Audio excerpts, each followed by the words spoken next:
My guest today is Adam Tooze.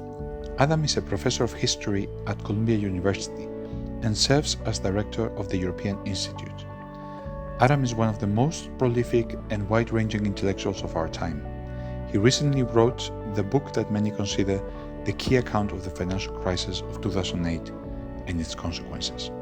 Crushed: How a Decade of Financial Crisis Changed the World. Adam, thanks for being here. I've been really looking forward to talking to you about all these, all the historical events we're watching. In your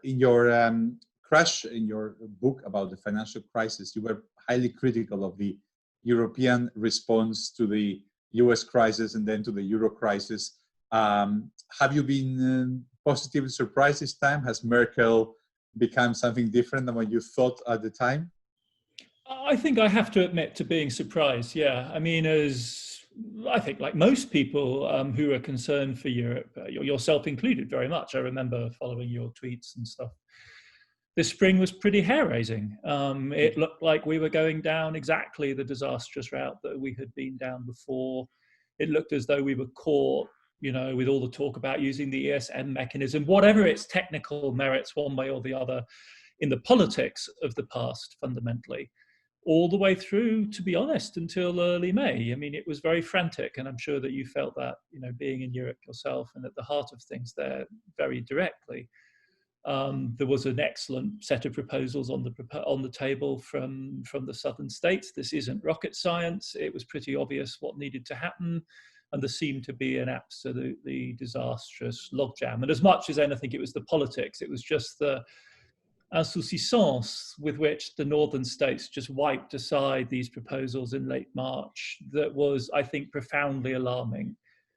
And then, yes, I have to admit to being surprised. Not because, there aren't excellent people in Germany and great economists, and the folks in the finance ministry are different from the way they were under Schäuble, but simply because even knowing all of that, there was just this question as to whether the politics would shift.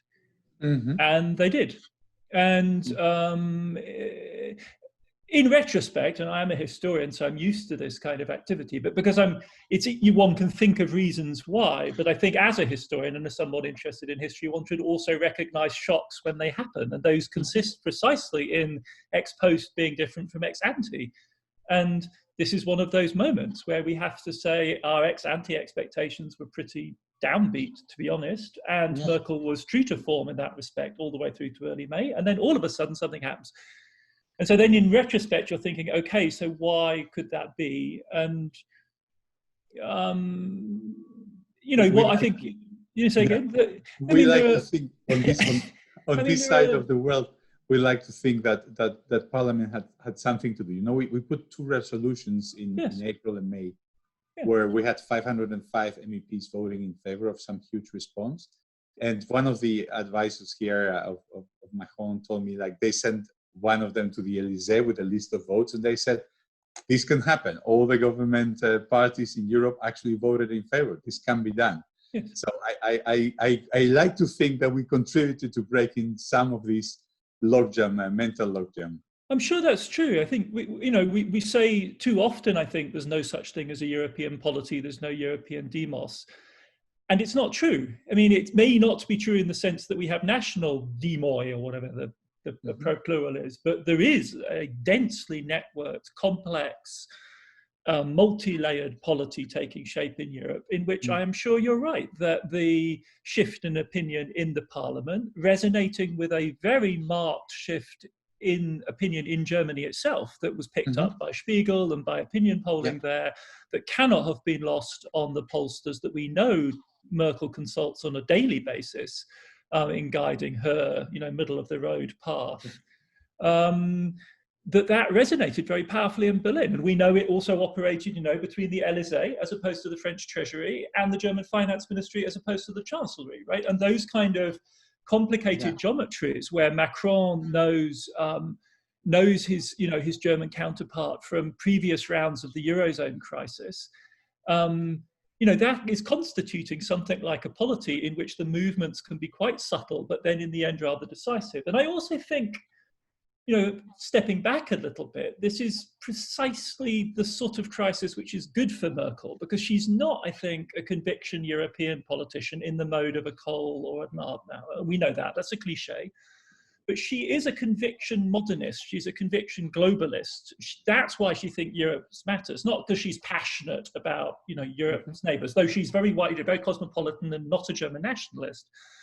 But she doesn't have that sort of, European feel.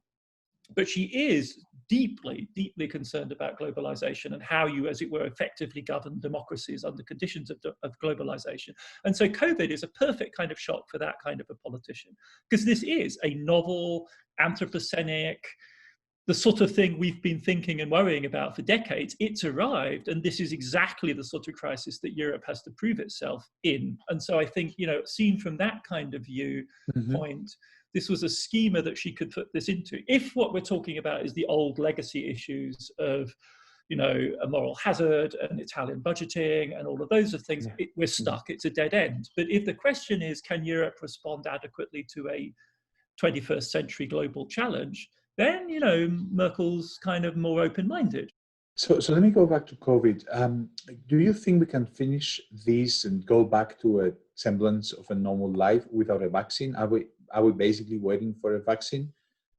Is there an alternative? What's your sense of what we're seeing? Well, it depends very much. I think normal life, as opposed to a sort of improvised normal life, the sort of interaction that we're having by Zoom, whatever, which has flourished and has been very rich and, has been very eye-opening. My wife this morning contracted to have French lessons from a woman in Tibet. Nepal, fantastic. So, but that kind of normal life will, of course, depend on a vaccine. I'm unlikely to be able to resume my transatlantic existence until there's a vaccine. A large part of economic activity, however, already has resumed, didn't stop. People work in car factories, wearing masks, socially distanced. There are, however, very large parts of the economy which simply can't resume. So, the entire tourism, the entire travel sector, and we do tend to have assumptions about these being rather ephemeral or incidental parts of the economy, which is nonsense. They're huge in Spain, in Italy, in a big city like New York. I think, the lobbyists for the travel and tourism industry say it's 10% of global GDP. In Spain, it's quite a bit more than that. For Spain, of course, it's much more. And that, of course, then has hugely ramifying effects. The airline, Rolls-Royce, the Airbus, Boeing, and a 10% hit to GDP is, of course, absolutely historic. Like to bite a 10% slice out of a modern economy is a shock worse than, it's worse than anything other than the Great Depression or one of the two major wars. 2008 was nothing like that, except in the worst cases in the Eurozone where there was a GDP hit of that kind of size. So, and I don't think that any of those bits of the economy can go back to anything like normal until there's a vaccine. I mean, given our situation, in the latest data out of China, of course, suggests that if you achieve total suppression the way they effectively did, the latest figures I've seen for the last week literally show airline traffic back to pre-crisis levels, in fact, slightly above, metro traffic just slightly below, but they have achieved suppression. But it doesn't look like any of us have chosen that, any of our economies, and I don't think our societies can deal with that. We missed our chance in February. We had to do what they did in February, and we just didn't understand. And I just think... Nobody was arguing for that, right? No.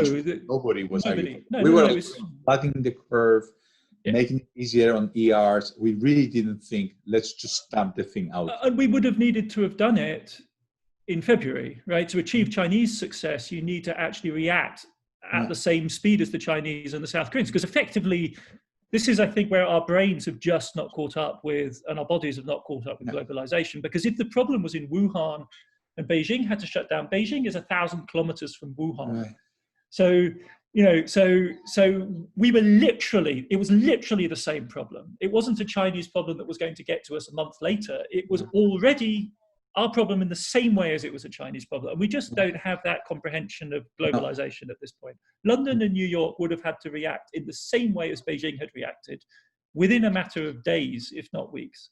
And as you say, there's a huge narcissism in the British case, in the American case, of like endlessly attacking their political class for failing to respond. No one's did. You know, no one. You can look around the entire world. No one is capable of, and the exceptions are the South Koreans, the Taiwanese, and the Japanese, and New Zealand, who are immediately up against China and therefore just don't see China as remote, because it isn't.